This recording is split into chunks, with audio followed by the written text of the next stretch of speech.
everybody, welcome back to the Jodo Cast, where Leo has a crooked beard, I guess. I don't know if that got into the recording. Got some kind of... You got your lighting is a little different, a little bit softer, a little more tender lighting from Leo's side. I thought I'd, try and set the mood with all of our viewers. Because this week...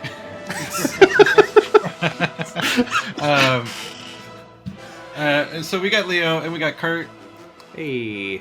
And I'm Joe, and we talk about Star Wars games. And before we get into this week's topic, which is going to be the Battle of Hoth board game, we've got two little things that we like to do, at least some of us like to do it. We're going to do what you've been playing. Kurt, what you've been playing since last we spoke? Guess I've played a little Star Wars Unlimited. We have our webcam league going. Not that I've done a ton of matches, but there's some fun Set 5 stuff. I've done a little Battle of Hoth. I guess that's all. I actually played a little bit of Star Wars Outlaws the other day. Decided to think around and mop up a few quests. I decided that the quests I have left are not worth spending any more time on, but it was still fun to just kind of drive around and take in the scenery and shoot stormtroopers in the face. Played some Battle of Hoth, some Unlimited, and I actually got in a game of Legion the other day. Wow. Didn't actually get to finish it, but it was still good. Because the problem with Legion is it takes a while, and where I play it is an hour away from my house on a weeknight, so it's gotta have a hard tough. out. I think that's it. Leo, what you been playing? Similar to Kurt, mostly just Unlimited still lately. Obviously, we got in some Battle of Hoth as well. It's not playing, but I've been watching a ton of Star Wars lately because my youngest son has decided he finally wanted to start watching Star Wars, and so over the span of a couple months here, we've plowed through all the movies. We just wrapped up The numbered movies? yes, all the numbered movies. We haven't watched Rogue One or Solo just yet. Or the Ewoks. Or the Ewoks.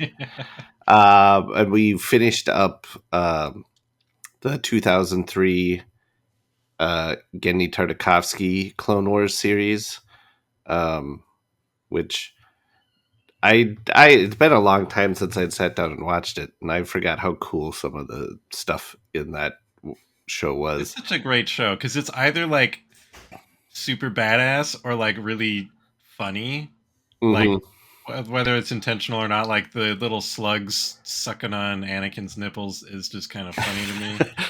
I think my favorite line in like the whole thing is when Obi-Wan is in like that water, in that wet trench, and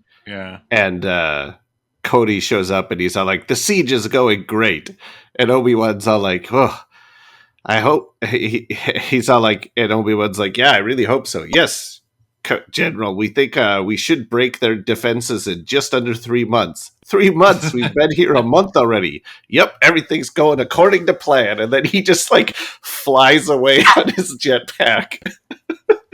I like the I forget what exactly Obi-Wan says. It might be after he kills Dirge and he makes some kind of wise remark and that like wise ass comment, and the clone just goes, "Yes, sir." Like, I'm not acknowledging that joke. Are you? What is next in the journey? He also started the 3D animated movie tonight after we finished up so you couldn't bear to sit with him through that. I watched it off and on while I was like cooking supper and stuff. So did he like it? He's been liking it. Yeah. Okay. He cool. Yeah, so he's loving it. He we'll get into it, but he even played Battle of Hoth with me for a few games too. And he's 25? Yes. That's cool. That's exciting. The other thing before we get into the game, we're going to play a round of wrong answers only. I have a Trivial Pursuit card. I only want wrong answers. Whoever is the funniest wins. What color is the glove that Luke wears over his damaged hand? Stupid. It's sequined like Michael Jackson's. Leo gets a point. I can't What believe that's planet- even like a trivia question. Like, what? You could guess and get that right on the first try. Like, It's probably black or brown. What general facing impossible odds on the field of battle utters the stirring words, "Me give up"?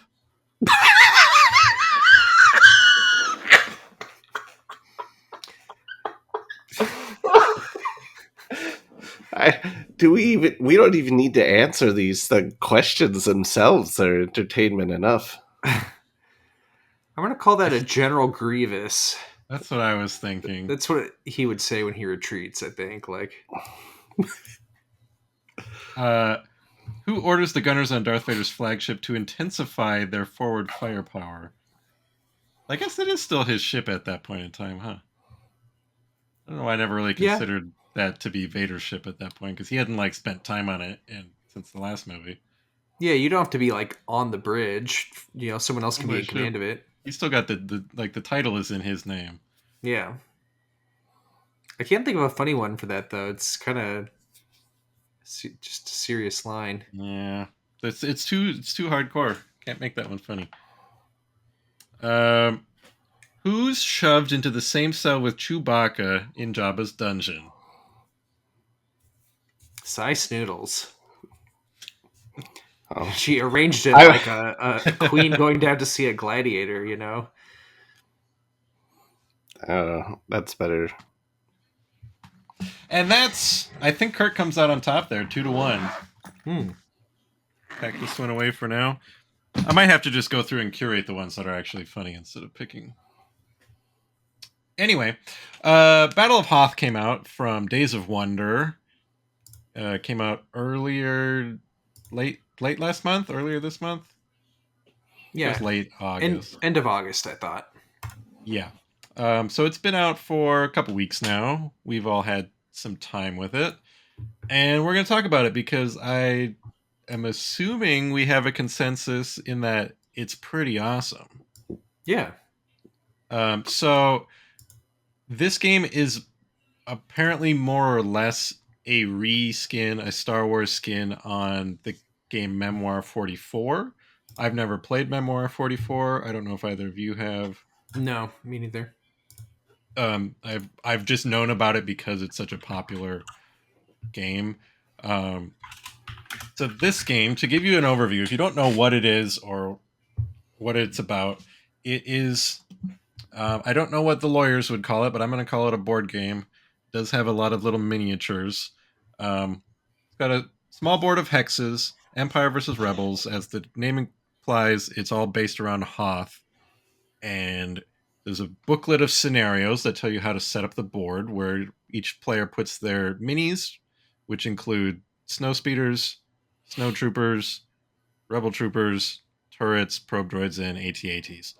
And then there's terrain in the form of hex tokens you put on the board that have different rules for movement and attacking and stuff.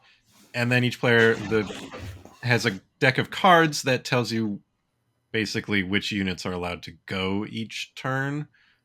And that's kind of about the most basics of it. It's like a very, on the surface level, pretty straightforward war game. And we're going to get into why it stands out so much and why it's really fun. But I assume there was one thing I saw that was different from Memoir 44 that people were talking about. Now I don't remember what it was. So a couple things that I do know. I haven't really played it myself, but just from reading, I do know that the board is a bit bigger in Memoir 44. Yes. So like one thing I've read that's kind of a difference is you get into the fight faster in Battle of Hoth than Hmm. you would in some Memoir 44 games. Um, and also, it sounds like so in this game you have a deck of commander cards that you will use to issue orders to your units on the battlefield. Um, and each player, whether you're Rebel or Imperial, have their own deck of cards. But in Memoir 44, there's one shared deck that both players are drawing from. So that's Hmm. another thing that's a little bit different. Oh, That's I guess interesting. that makes. I think in Memoir 44 you've got. It's probably just because you've got infantry, armor, and I forget what. Maybe there's air support. I could see. I don't know. Yeah. So the kind of a big factor in the order mechanics is the board is split into three sections, and a lot of your cards will say, "Oh, pick two guys in the left section, or pick one guy in the right section, or pick one guy from each section." That's like half of them is like section based, and the other half are like, "Oh, pick two infantry, or pick one vehicle, or um, that sort of thing." And Yeah, a lot of the more specific ones will say, "Oh, they get an extra die on their attacks." And yeah, or maybe they get to do an extra move, or there's some things like that. Yeah, Hmm. um, and that's another thing I read. I've heard with that Memoir 44 is some of them. Some of the command cards in that game could maybe be a little bit more powerful, and so the decks could lead to games being a little bit more swingy than maybe Battle 40 or Battle of Hoth ends up. yeah, the Hmm. the Rebel and Empire cards aren't like identical, but they seem pretty well balanced, and like most of the cards are like sort of overlapping each Yeah, other, where there. there's like a few differences. Yeah, like I know one thing I noticed when me and Kurt played is the Rebels have a couple different cards that will let your units attack with an extra die. The Imperials they have one if you use I think it's the one of the Darth Vader command cards will let you attack with an extra die, uh, but it also has some kind of downside. I can't remember what it is off the top of my hand, um, but the Yeah, and rebels that just in their basic deck have like two or three different ones, so it's a yeah, and I interesting difference. the new to this game from Memoir 44 is these like leader specific ones. You don't have like a little Vader figure on the board like you might think. It's just Vader gets three specific command cards. Uh, each side has three. It's Vader, Piet, and Veers, or Luke, Han, and Leia. And before the game starts, you can just choose. Well, hey, I'm gonna put the Han cards in my deck. Um, Yeah, it kind of feels like having your leader in Legion and you only have their command cards. They're not actually walking around on the board. It kind of feels like that a little. You still yeah, have to and draw them randomly, but it does. So I played the first three scenarios. So there's 18 scenarios, 17 are playable out of the box. The 18th is like a double sized one because if you own or have a friend with another box, you can put two boards together on the flip side to make a big board. Maybe that's what the original Memoir 44 was like. Um, and after playing a few, I'm like, I guess I'll get to that one day, but it's not even like that appealing because the game goes so quick, which is the thing I just keep thinking about it because I played three games with my younger brother over Labor Day. He's not like a stranger to board games, but he doesn't like play usually when he's not hanging out with me. And we got through three of them and he liked it. And then yesterday Bethany and I played through uh I think we played two scenarios and then today we played Who's got four a squeaky. squeaky toy going off in their house? you must be hearing. I'll close the door. I'll close the door. Just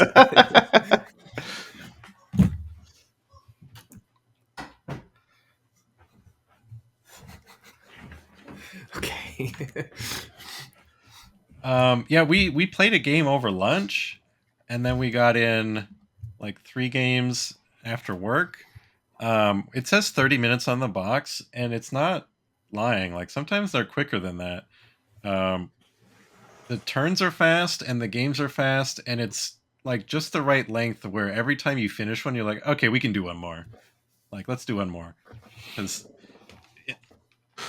I think this almost got this kind of addictive factor where, like, other games you finish and you're like, okay, that was good, but now we're done. I can't do that anymore. Whereas this one, you finish one, you're like, yeah, okay, we can do one more. I want to see, well, what if I had drawn these cards? Or like, let's see what the next scenario is, because it's going to be a whole different thing, because they're not like, they're pretty asymmetrical. Like the last one we played, Bethany's been playing as the Rebels. I think it was scenario 6. I don't know how far you guys have gotten.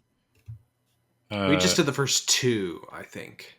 in 6, there was um, there was very few Rebel units and a bunch of Empire. And there was a rule that said if an Empire unit is defeated, basically it gets to respawn at the start of your next turn. So the Oh, Empire is wow. like endless, and the Rebels have very few.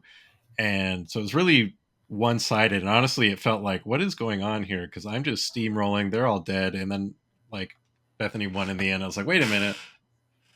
Oh, so I don't know. They all seem really well balanced where all of a sudden it comes down to, like, oh, if you get this roll, you're going to win. If you don't, it's going to be my turn and I'm probably going to win. And it never feels like somebody's always fallen really behind, at least in my experience playing 3 scenarios with my brother and 6 with Bethany, um, which is fun. It seems good. I was on the fence initially when I read the rules about how combat works, and then I now really, really like it. Um, uh, Basically, each unit, they roll a number of dice. The closer they are to their target, the more dice they roll, and the dice have different symbols. They're nice custom dice where the symbols are, two faces are like an infantry guy, which means if you roll that attacking an infantry guy, it'll kill one of the minis. The minis, kind of like Legion, are like, oh, this is a whole unit made of a number of minis, but the minis basically just represents the health, and Yeah. that's about it. There's like a Kabumi symbol, which just is a damage no matter what you're shooting, sort of the universal critical hit thing. Some units can only be hit by that, like the probe droid. So the probe droids are kind of weak, but they're hard to hurt. Um, and then there's like a vehicle symbol. Oh, this symbol only does things when you hit in the vehicles. And then the thing that is most interesting to me from other games is the retreat symbol. There's a symbol that basically, if you roll that, it doesn't kill anybody, but it forces the unit you are attacking to fall back one space for each retreat you rolled, which is very different than, like, in Legion we had like suppression, and in the olden days suppression might make you run away, and that's the closest thing to something like that in a game that I can think of. I'm sure lots of games have had that, but it feels, because it's like a hex thing, it's much less this kind of thematic panic element and more this kind of interesting suppressive fire Yeah, you're kind like of pushing deal. them back. Um, And I and if you can back your opponent up against a wall and make them retreat, if they're backed up against a wall and can't retreat, they're going to take damage instead. So yeah, that's or if another. they've got like, if there's like 2 units behind them and they have Yeah, nowhere to go. yeah. Um, So that's always kind of an interesting thing. Is in those situations, that retreat symbol on the die essentially gets converted into um, a damage symbol. and one of Vader's cards says treat the retreat as damage instead, which just makes you hit Wow. extra hard. But the retreat is also interesting because in a couple of the scenarios, you eventually have to just like start sitting on point. Like if you're on this tile, this counts as a point while you're on it. And so it's like, oh well, they've got, a full health unit there, and I'm only rolling one die at them, so I can't wipe it. But you can still hope to get that retreat, which is still really good to force them off of that like embedded position. Um, Yeah. I don't know. It's really captivating after you play a few, and you're just like, oh, when the different types of terrain. Here's some.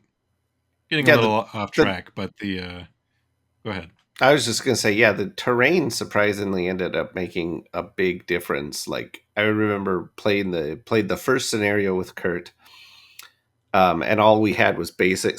All that one has is some basic line of sight blocking terrain. Um, but then once you start moving into the other ones and start adding some of the more unique bits of terrain, like the little hills or I think they're they called don't ridges. ridges. Yeah. Yeah, I was gonna say I know they don't call them hills in the game, but that's what I called them. Or some of It like looks the like a it's like a pile of snow. yeah, like some of the crashed ships or something or anything like that. Um, it really makes a big starts to make a big difference. The I think once the rocks show up, you're like, oh, okay, now this is interesting because the rocks, if a unit moves into them, they stop moving and they can't attack that turn. So it's a big deal to like, oh, I'm going to spend my whole order moving a guy and not getting a shot because a lot of the times you want your people to shoot, but you have to decide, well, is it more worth my time to be maneuvering? And getting them into the rocks was interesting to me because in that the rocks give you more protection from vehicles than they do from other troopers. And for whatever reason, that just made me think of 2015 Battlefront Hoth map, where there's all these kind of rocky spaces that are really hidden from, the things in the air and the ATATs and stuff. I'm like, okay, it's like that where it's tough to move through, but it's worth being in because you're safe from the walkers and the air speeders. But now you're sitting here tangling with the other soldiers on foot who aren't as, I don't know. I was like, oh, it's like Battlefront in a tiny board game that's nothing like Battlefront.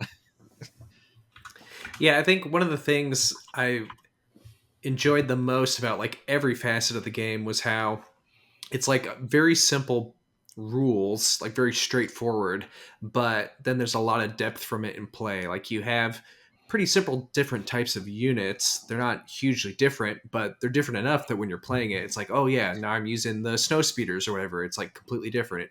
It feels like there's so much variety from like just a few little simple things. Yeah, Same thing with the terrain, you know? there's only Yeah, 6 units in the whole game.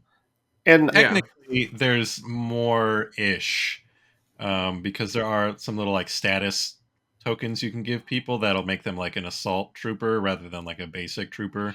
Um, yeah, I think which outside of the E-web, though, most of them don't really change the unit that much. The E-web, I think, no, was like the really interesting one because if they've moved, they attack just like a normal trooper. But if you leave them stationary, they can then get their E-web set up and they can attack with more firepower, which I think is a neat feature for them. yeah, and that's just represented by a little token you flip over to show if they're like mobile or in Hmm. place, and then the assault trooper was basically if they defeat somebody in close combat, which is an adjacent space, or if they force them to retreat. Basically, if they vacate the space they were shooting into, they can immediately move into it and make a second attack, which is pretty powerful to Yeah. get multiple Um, attacks off. but yeah, like Kurt was saying, though, given how simple these rules are, and they are very simple, like I said at the beginning, I played some games with my youngest son who's starting to get into Star Wars. He's 9, and he picked the game up immediately. Um, so it's very and it I didn't even feel like I had to do like sometimes when I teach him some games, I will leave out like that one complicated rule or something like that until he gets used to it. I didn't have to do any of that this time. Um, Nice. but he picked it up immediately.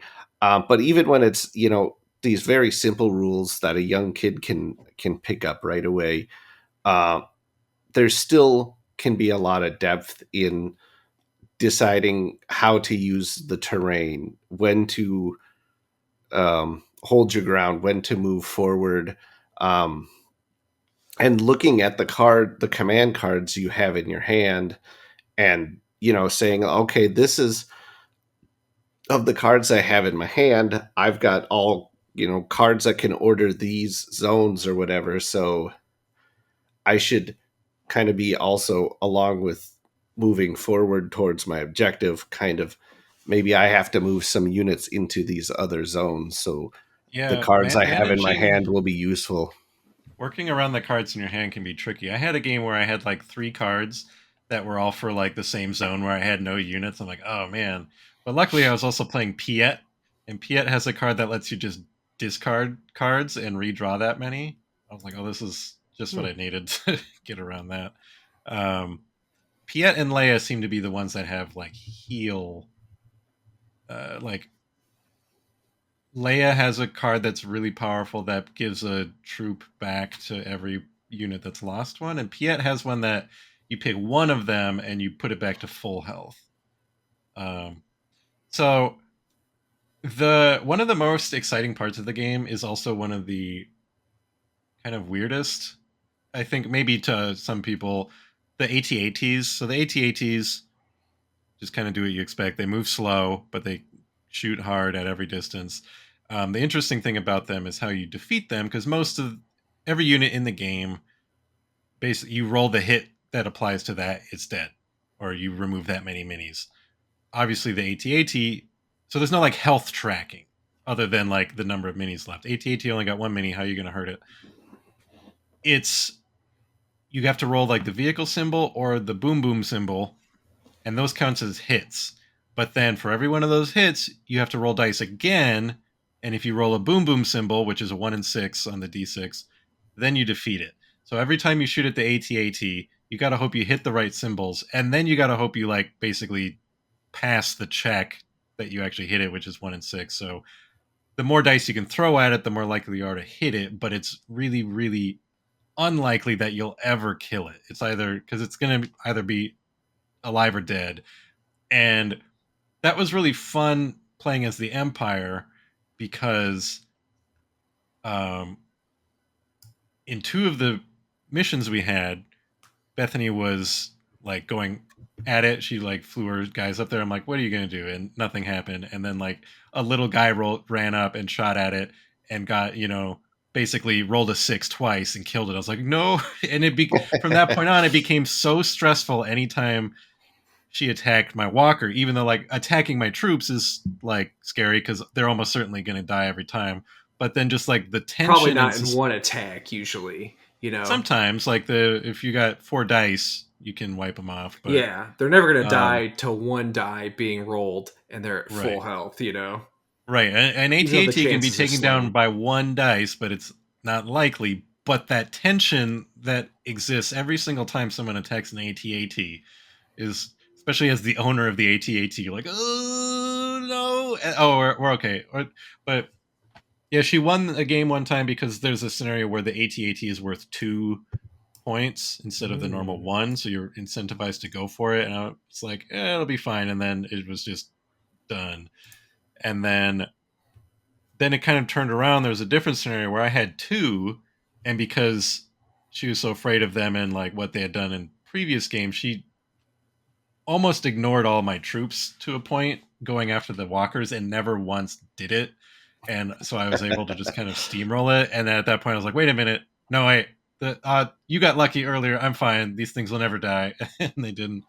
And so it's just the outstanding odds of actually taking down an AT-AT with that tiny possibility. I really love because I like long odds in dice games where I'm like, in Legion, I'm like, I'm still gonna make that attack because I could roll a crit, and you could then roll a miss, and I could then But I think that was just really entertaining for me. I don't know if it might bug some people because you could just lose your AT-AT to a single troop in one shot, technically.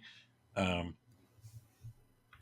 but I thought it was a neat way to make them really powerful and still have, everybody can technically take it down. Yeah, and again, it's just like a very streamlined rule that makes the unit more powerful and kind of special. But it's like such an easy thing to play. It doesn't take up a bunch of time. It's not super complicated. You're not looking up the toughness value and the AP and all this stuff. You know what I mean? Like Yeah, they every really simplified stuff, and I'm sure Memoir 44 is kind of the same. Not having ever played it, I guess I assumed it was really complicated. It's like, oh, it's a really crunchy board game where you push little tiles around, but it's like very streamlined.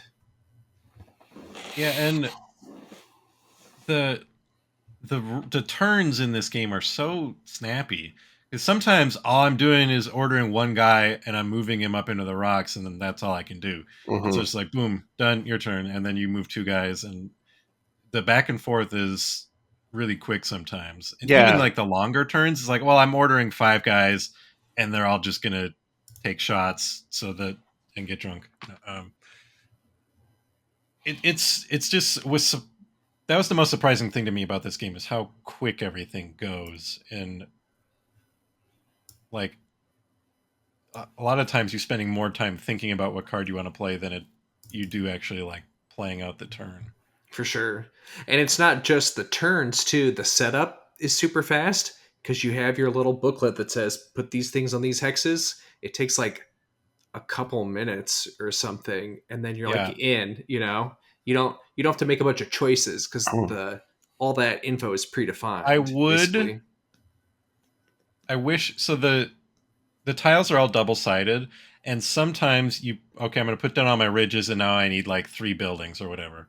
And sometimes you realize, oh, one of the buildings is on the backside of one of the ridges I put down. I have to swap that and then go find a different ridge that has a different flip side. And it doesn't happen that often, but it is a little irritating. It's like I wish I didn't have to like worry about like the overlap of the different types of terrains and which is on the backsides because you don't know until you put them all down and then have to like go back and look and see which one that you already put down is the one you need for the other part. I don't know if that's happened to you, but I it would I have been s- like, oh, they could have just instead of double siding them, just print more. There's enough room in the box for more tiles. I assume you're going to replace all your tiles with like 3D printed, laser etched acrylic stuff from Etsy, and they'll all be super fancy. You won't need these like double sided cardboard anymore. You're checking right now to see if it I exists. am. Let me go to buythesametoken.com. Do they have a It'll come in a nice organizer. It'll be magnetized. shop?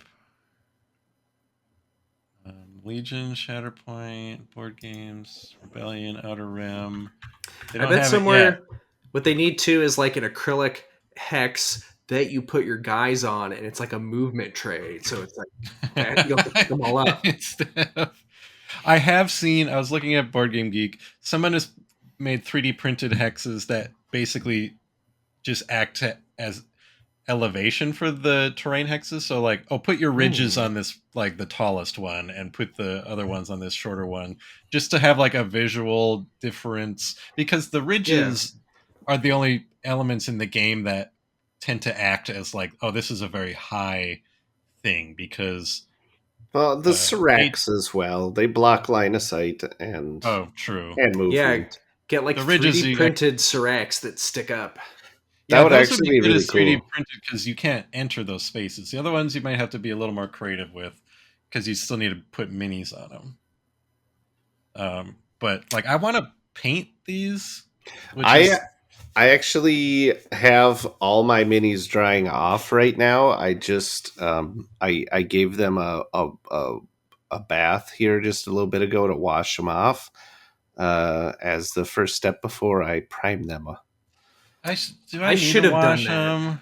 I primed mine, and I should have thought to wash them because I think for a board game they're less likely to be ready to go. You know. That's a good point. Yeah, I just always do with any minis. I give them a quick wash before I paint them, just because I've Even had. the like mini minis, like Yeah, oh okay, I mean those they use mold release on the molds for those too.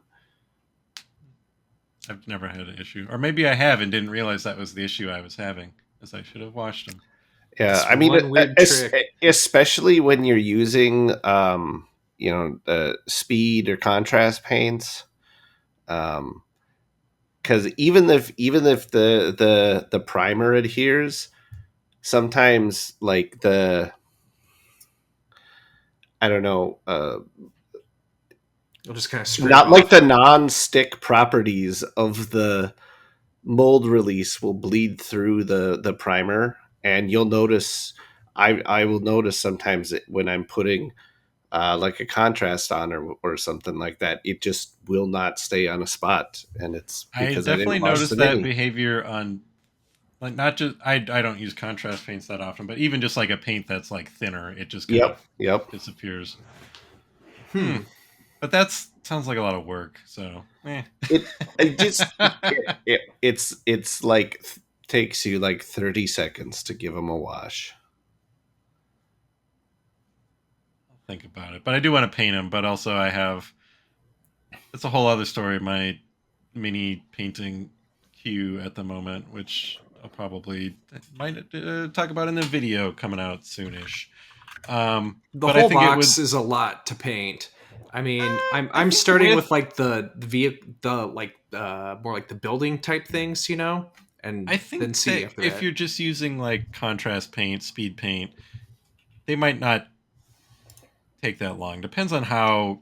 I don't know. There's like 70 little snow troopers and echo base troopers, and they all have Yeah, like but the belts and different things. And I guess if you want to like I'm thinking like oh the snowtroopers used like beige contrast paint and white contrast paint done for the rebels do beige or whatever the kind of off-white contrast paint maybe hit their little goggles with a little bit of green done uh and the snow speeders are probably where you'd spend the most time but and yeah, I don't know I might not be able to help myself and take all the time I want with those but we'll see because it definitely look really nice if they're all painted. I mean, yeah, they look great even unpainted. I think I was actually really impressed with um, not only all the detail that they did have on them, but just in general the quality of the minis. Like, not that many years back, minis those size would end up being like almost unrecognizable blobs. It would seem like this guy is vaguely in the shape of a snow trooper, whereas a like marshmallow and some cereal. yeah. Um so yeah, I was really impressed with that. Really happy with how they all Oh, looked. speaking of things that were unexpectedly impressive, you guys talked about it in your unboxing video. So if you want a good look at it, go watch Kurt and Leo unbox it on our YouTube channel. But the insert for the game is one of the best game inserts I've encountered in a while, outside of some like, you know, crazy Kickstarters where they have enough money to get real bespoke with it. Um, there's just a nice spot for everything, but then the minis come in their own little trays that you can take out. Each has the faction logo on the clear lid for the minis, so you can hand the mini tray to each player, which makes setup and like defeating minis that much easier instead of setting Yeah, them aside on the table somewhere. And then there's like a nice little slot to rack the dice and it's just a very satisfying insert, which is, I yeah. I guess, think more common these the days, but I was not expecting it from this. yeah the trays for the units, especially, I think are really good because most games you would just have a bunch of baggies with all this stuff, and you'd be like dumping Yeah. it out, and it would just be kind of a mess. Yeah, no baggies needed at all for this. You could baggie your cards, but the slot for the cards, they're not going anywhere. Yeah, And there's plenty of space where if you sleeve them all, they'll still fit, I'm pretty sure, which I I should like the probably do. I like the little hand, like the card holders that come with it too. Yeah, Um, yeah. like especially as playing it with my kid who has really bad like hand coordination, and he has a hard time like holding a hand of cards in his hand. I think Having you're the going to say little sticky fingers. that too. I'm yeah. like, man, I We want to just take these and put them yeah in all use my them in games. unlimited. Like try your hand and have them stick. I'm looking at a picture of Memoir 44, and that came with them too. They weren't as fancy. They're not curved like in this one. Yeah, there's a very, very slight. It's like 3 degrees or something, but it's nice. I think the intent is that if you're playing 2v2, it's much easier to, you know, both players know what's in the hand, obviously, than having to like hold it up to your friend. Yeah, But that makes in any sense. case, it is still just really nice to not have to hold cards, I guess. I don't know. It's like a weird like luxury that I feel like everyone we just invented. Like, are you tired of holding cards with your hands? I'm imagining the Um, black and white infomercial of the guy Well, like tripping and throwing the it cards. also, with the way the cards are designed, just like from a graphic design standpoint, it also makes sense because when you hold your cards as you would normally kind of fanned out, the the ability sections that show like what flanks you can order with each card Zones and are stuff. all covered up. Yeah. Whereas if you just got them set out on this in this card holder, you can very easily see here's the different like zones I have for everywhere. Yeah, that makes sense.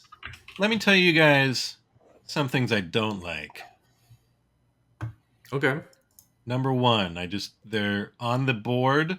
There are some AT-AT tracks printed in the artwork.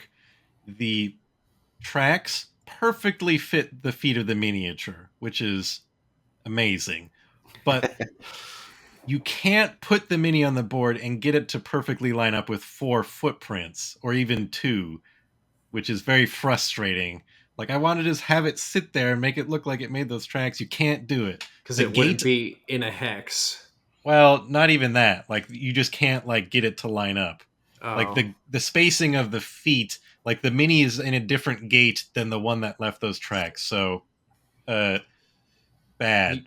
you could cut it apart and mod it. I mean, that would be a cool customization to do. Speaking of cutting things apart, I did see someone on Board Game Geek cut their terrain reference in half because it is double sided.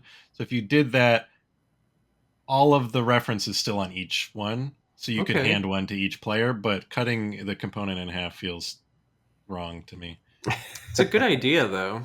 That's Um, interesting. so things that I genuinely don't like, that it's not actually that big of a deal. The game would be worse if these quibbles were corrected, which are the AT-AT cannot shoot through units. So if there's a squad of snowtroopers in front of your AT-AT, it can't shoot forward. Obviously, thematically, that's very silly. It's 10 times taller than those little guys on the ground. It should be able to shoot whatever. But mechanically, I'm sure there's a good reason for that. In a similar vein, the air speeders cannot move through units. Nothing in the game can move through units, which includes the air speeders, which you think Hmm. they're flying. They should be able to pass through, at the very least, friendly units. They can't. Feels a little weird. I'm not going to like house rule it or anything because I'm just going to trust that the design is like that for balance reasons. And It does add a little bit more again to your kind of your tactical thinking as you're planning out your turns. Like, how am I going to move these guys so that next turn when I want to move these guys back here, I'm not going to be boxing my own units in. right. And I assume if the AT-AT could shoot over anything, there'd be a lot of scenarios where not that like body blocking it is like a go-to move, but like it's it's going to try and shoot my shield generator. Let me put some guys in front of it to slow that operation down. Otherwise, it would just be able to have free reign. So I'm gonna play it as the rules say. It just initially thematically some of that stuff feels a little odd. Like maybe the probe Yeah. droids should be able to occupy the spaces that are big holes in the ground. They can float, but Yeah, it's not that much of a simulation, compared to a lot of like a right. reality simulation. Yeah. Yeah, and I mean, I was thinking about it. I'm like, oh, it's like if we have like Legion at the high end of this like Star Wars war game simulation that uh, we have access to these days in our modern times. This is, farther down the spectrum towards less simulation. And I'm like, oh, well, that's one of the reasons I like Shatterpoint so much, is because it's less, it abstracts a lot of things for the sake of play speed, and that's exactly what Battle of Hoth does. Is things are, like you were saying earlier, each unit doesn't have like a book that you have to learn to understand how it works. Everything is so quick and simplified. Yeah, and I mean it's super fun in Legion to build your list and pick your upgrades and all this stuff, right? Those are fun, but it's also fun to have this super quick game where you kind of don't have to worry about that either. It's just kind of Yeah, or not you trying to can do the knock same out thing. 3 scenarios in an hour, maybe. Yeah, I mean, I think that's a huge, huge benefit compared to most Star Wars games. Like even games I really like Outer Rim or Rebellion, I don't play very often because they take so long, even just like for setup, right? So Mm-hmm. Yeah, Yeah, yeah, and and go ahead. I was gonna say, and there's replayability. I think just in because the two sides, not only just in general, your units are slightly asymmetrical. Your setup in each scenario is also asymmetrical, like you were saying. So it adds to replayability. Where even if it's a scenario you've played a few times, if you've always played it as the rebels, switch over to the Imperials side, and you're gonna have a very different experience yeah, on that same scenario. And uh, to that, then you so the game also, so like we said earlier, it has 18 scenarios in it, but on top of that, it also has a uh, a campaign Two mode, campaigns. There's two two different campaign modes, campaigns. which will essentially say, okay, so at the start of the campaign, set up this scenario, and then if the Empire wins, then it's set up almost like a choose your own adventure kind of thing, where it's like if the Empire wins, go to this scenario and then add these extra things to it.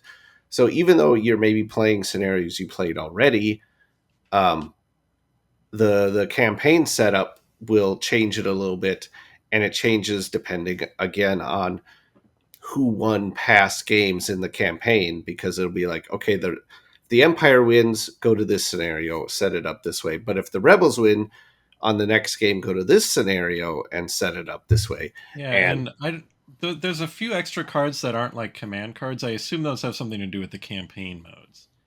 They're yeah, sort of like one-off abilities that are different yep, from the command cards that look yeah, very I sort of forget like what a. I forget what they call those cards exactly, but a lot of times it's um, like at the beginning of the campaign, each player draws one, and then like, oh, if you won, you get to draw one or something Oh, like okay. that. Yeah, I was just looking through, and they looked really fun and like thematic. Like they would make for good story Um, moments. Like the one, it's like, oh, if you've got a thing with just one guy left in it, he gets 2 extra dice, so he's like having his little last stand over there.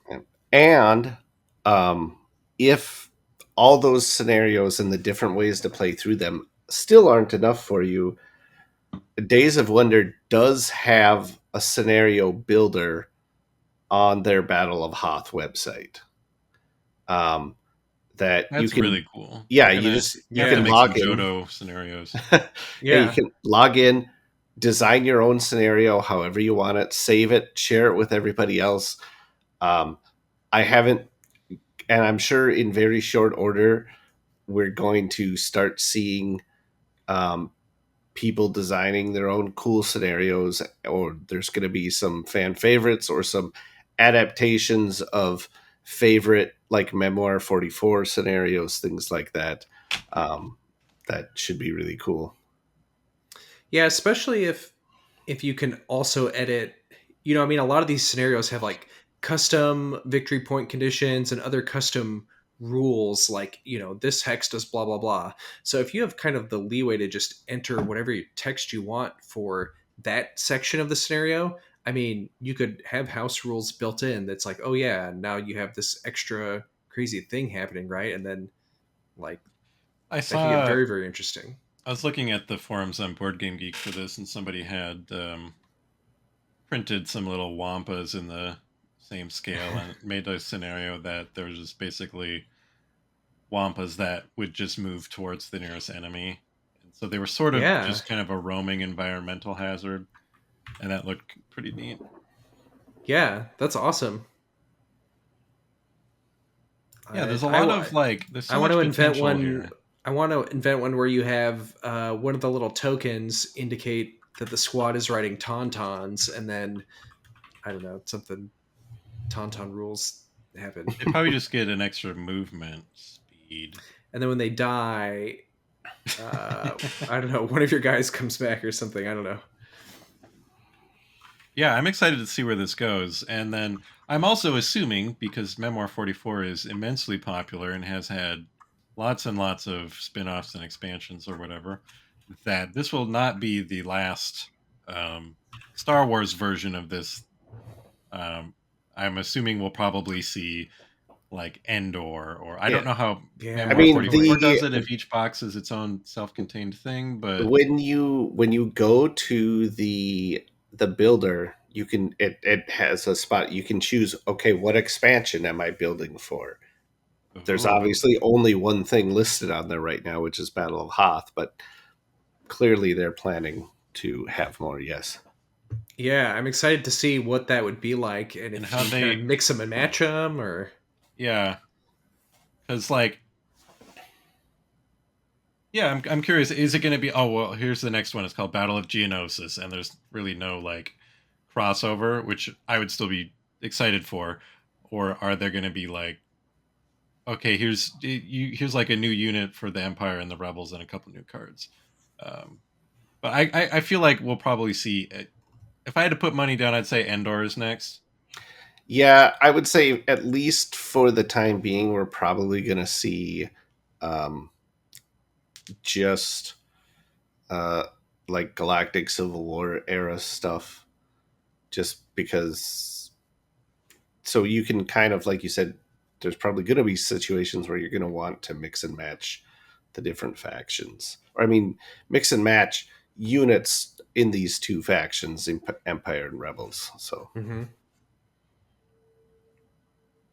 maybe we'll get like a Mandalorian and Grogu expansion, and you have two minis on I the one mean, side. I am surprised that the Star Wars version of this game did not include like character minis. Like there isn't a little Darth Vader mini running around down there. Um, Having played it, I don't know how that would work in a fun and fair way at the because everything dies pretty quickly.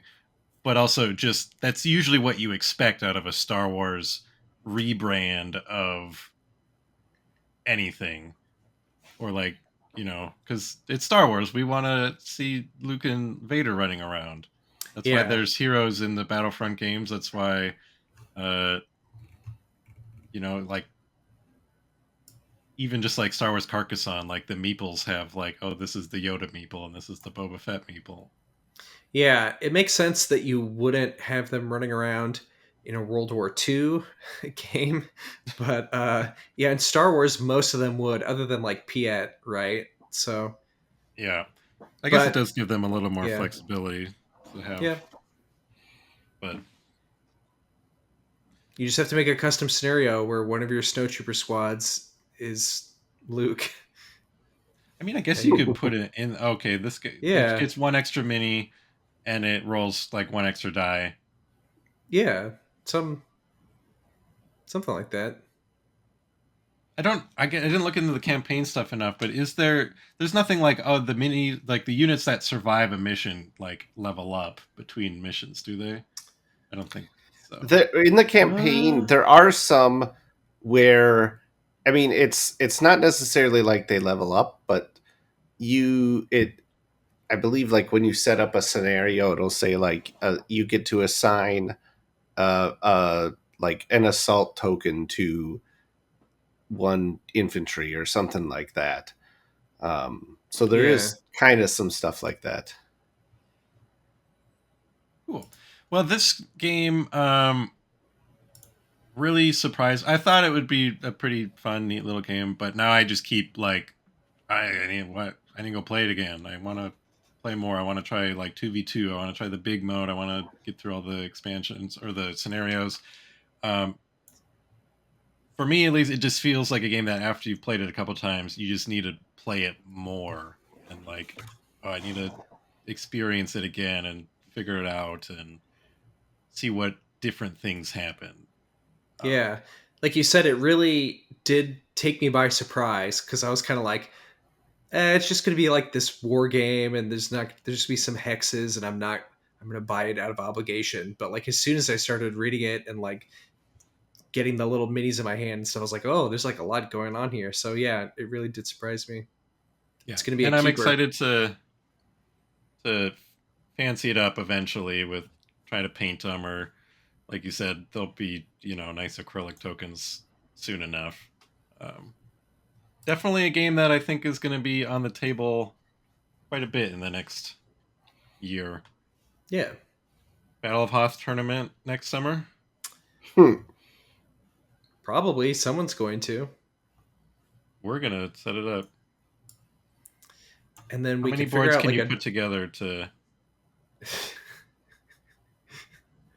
like a 6v6 one there was board?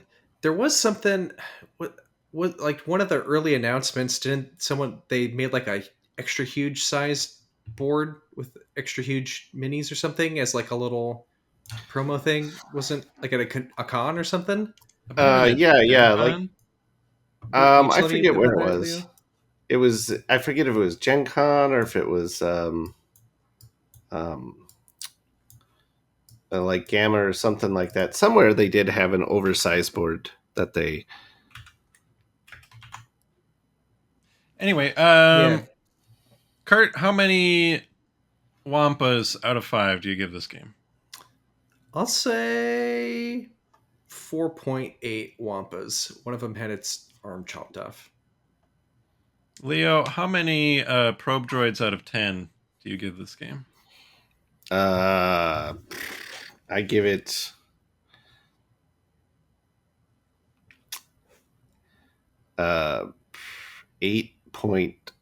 8.73 probe droids out of 10. I think I'd probably give it 8.5 tauntauns out of 10. For what it's worth, Board Game Geek rating is 8.1. So if you were on the fence about it, hopefully we've helped you decide whether or not you need to hop off that fence in either direction. Into a snowbank on Hoth. Yeah, we gotta play this in Fargo in January outdoors for the. Mm-hmm. Just for the views, the hits. Yeah, we just gotta Yeah. make sure everything's sleeved real good. Do they make special sleeves for cold weather where it has like the heating thing built in for your fingers? That would be nice. I don't know. We didn't really mention it either, but you can do 3 or 4 player without even doing the double board. I think you could just do it on any mission. You could be like 2 people are sharing one of the sides. I don't know exactly how it works, but that's Doesn't basically it. sound as appealing to me as just 1v1, much like I don't know other like a lot of 2-player games that are like technically you could do 2v2 and make it a 4-player game. I was like, I mean, I guess it could Yeah, be okay, but it's probably the most fun on the double board just because there's enough stuff, right, right? Or maybe it'll be more fun with an expansion where you can like mix more stuff together too. yeah. Time to get a lot of mileage out of this before the first expansion comes out. So by that time, I can at least be like, well, I've done it all. I'm ready for more. Yeah, So let us know in the comments, either or on Discord or whatever, what you think of this game if you've played it, or if you want to play it, or if you hate it now because you don't like dice, which I guess is fair. It can be pretty swingy with dice, like all dice games. And be sure to, in the comments, wish Kurt a happy birthday. yeah. I mean, it'll be too late by the time it comes out, so you'll have missed it. But you'll just have to apologize. Well, the yeah, don't wish a happy birthday. Say sorry. Just say, leave a comment that says sorry if you got this far in the thing. Say sorry, Kurt, with no context. Everybody, thanks for watching. Like I said, leave some comments. Tell us what you think. Be sure to check us out on Patreon if you like what we do. If you got this far in the video, maybe you like us that much. And that's it.